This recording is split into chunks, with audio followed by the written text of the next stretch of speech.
Yeah, just some thoughts on this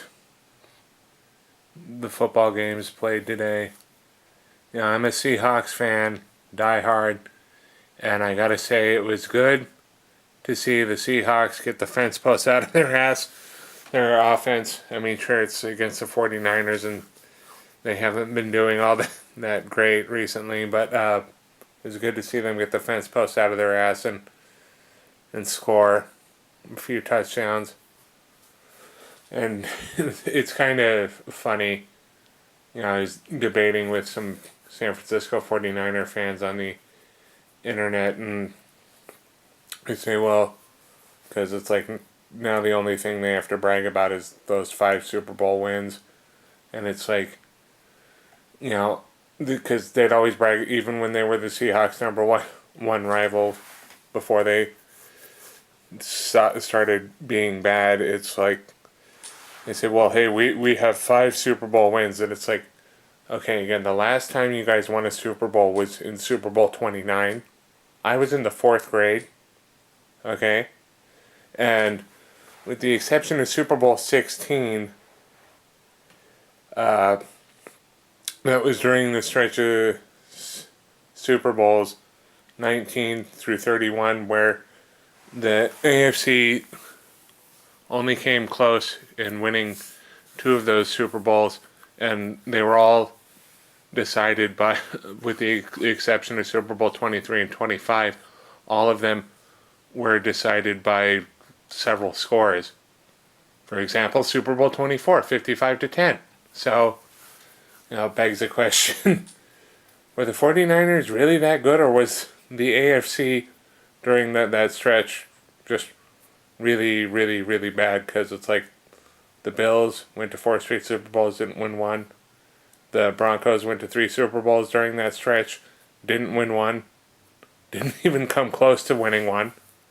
So again, during that whole thing, I call 49er fans the Al Bundy of professional football fans, because they hang on to faded glory. And I gotta say, I didn't see that final kick from in the Browns game, but I gotta say, I feel really, really sorry for Hugh Jackson. He's a good coach. He finally gets another head coaching job, and it's with the Cleveland Browns.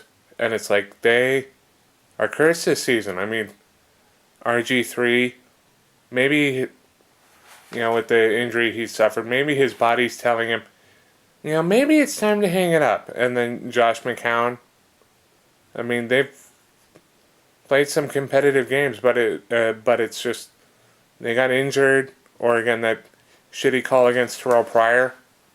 I mean, you know, I would not be terribly surprised. I would not be all that surprised if they went 0-16, because they are cursed. It's just that simple.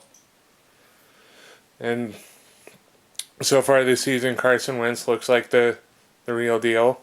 And, I'm not going to make much comment about him, but I will say my little sister was actually a teacher at Bismarck High School, or the high school that he graduated from. Or not my little sister, but one of my oldest friends who I consider to be my little sister. I live in Washington and haven't been to North Dakota or Bismarck and all that stuff, so it's just, but still, Jared Goff's still on the bench, but Carson Wentz is starting, so, and, that Ryan Fitzpatrick 6 interception game, that really, really, really shows like how bad Geno Smith is and how bad the rest of their quarterbacks are, for the fact that he threw 6 interceptions and he stayed in the game. I mean, it's just, whoa.